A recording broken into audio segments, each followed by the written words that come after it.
The American Revolution ended with victory, but victory did not bring peace of mind.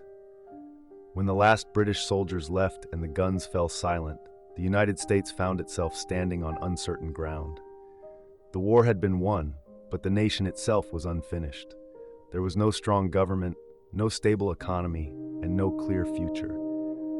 The country was drowning in debt, and the very army that had secured independence was now becoming a dangerous liability. The Continental Army had suffered through years of hunger, unpaid wages, and broken promises.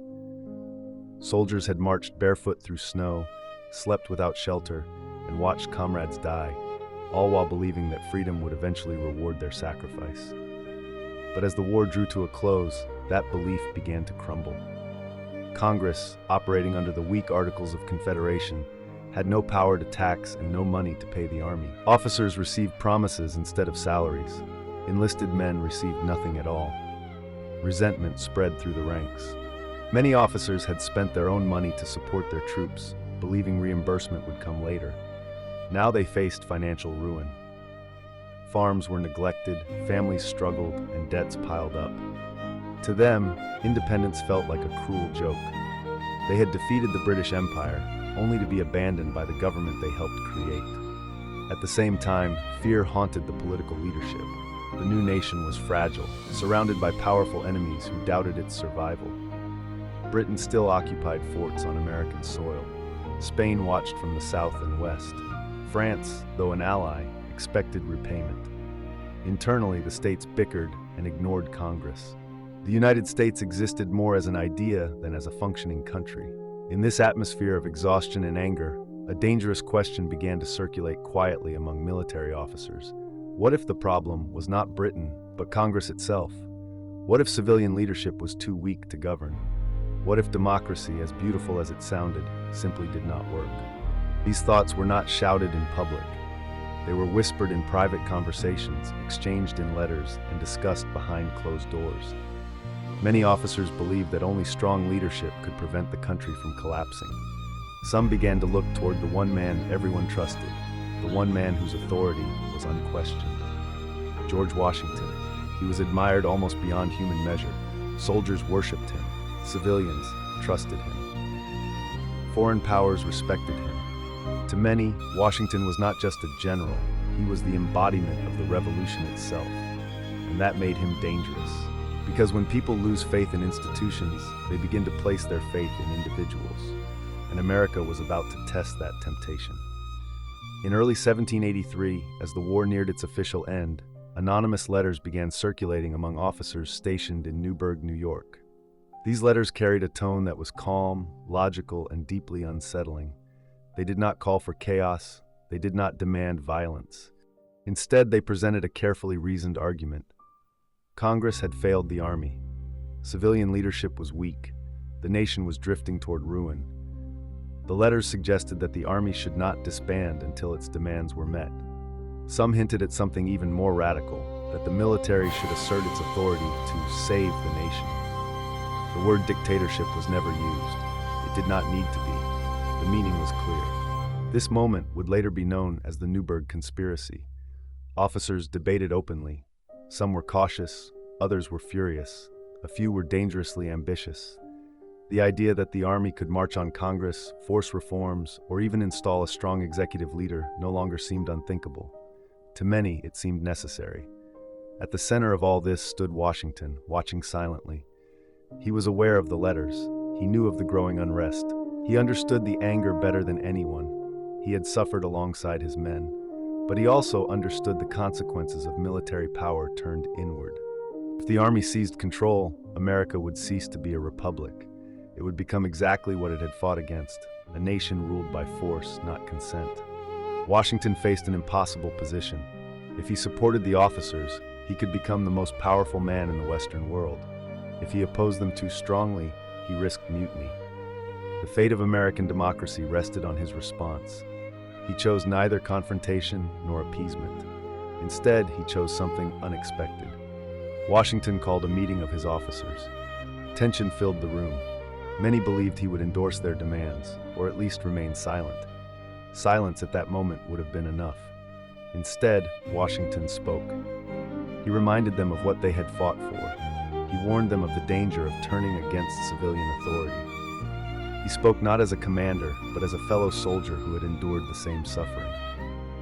Then, in a moment that history would later recognize as decisive, Washington paused. He took out a pair of reading glasses, something few had ever seen him wear, and said quietly, "Gentlemen, you must pardon me. I have grown gray in your service, and now find myself growing blind." The effect was immediate and overwhelming. The room fell silent. Hardened officers, men who had survived years of war, were moved to tears. In that moment, Washington transformed from a symbol of power into a symbol of sacrifice. The conspiracy collapsed almost instantly. No march, no coup, no dictatorship. America survived, not because the plot was impossible, but because one man refused to seize power when it was within his grasp. The Newburgh Conspiracy ended without bloodshed, but its implications were profound. The United States had come dangerously close to military rule, and most Americans never knew it. There was no public trial, no official announcement. The event faded quietly into history, overshadowed by treaties and celebrations. But the fear remained. Leaders understood how close they had come to disaster. They realized that goodwill and shared ideals were not enough to hold a nation together. A system was needed, one strong enough to govern, yet restrained enough to prevent tyranny. Washington's decision to reject power became a defining moment. It set a precedent unlike anything the world had seen. In an age of kings and emperors, a victorious general voluntarily surrendered authority. European observers were stunned. Some believed it was a temporary gesture. They expected Washington to return. He did not. Instead, he retired to private life. Years later, when he was called back to serve as the first president of the United States, he accepted reluctantly and with limits. After 2 terms, he stepped down again, reinforcing the principle that power should be temporary and accountable. But the shadow of Newburgh never disappeared. It influenced debates at the Constitutional Convention. Fear of military dominance shaped civilian control over the armed forces. The presidency was designed with checks and balances precisely because no one wanted another moment where a single individual could rule unchecked. The Constitution was not written in confidence. It was written in fear. Fear of collapse, fear of chaos, fear of power concentrated in the wrong hands. The memory of near failure guided every decision. Daniel Shays had shown how economic despair could ignite rebellion. Newburgh showed how military loyalty could transform into political ambition. Together, these moments taught America that democracy was fragile and that survival required constant restraint. Today, the idea that America almost became a dictatorship feels almost impossible to believe. The nation prides itself on democratic tradition, peaceful transfers of power, and civilian control of the military. But those traditions were not guaranteed. They were chosen. The Newburgh Conspiracy reveals an uncomfortable truth. Democracy did not survive because it was inevitable. It survived because individuals made difficult, selfless choices at critical moments. History could have taken a very different path. If Washington had accepted power, even temporarily, America's future would have changed forever. Military government might have stabilized the nation in the short term, but it would have destroyed the revolutionary promise. Freedom would have been replaced with order enforced by force. The republic would have died at birth. Instead, Washington walked away.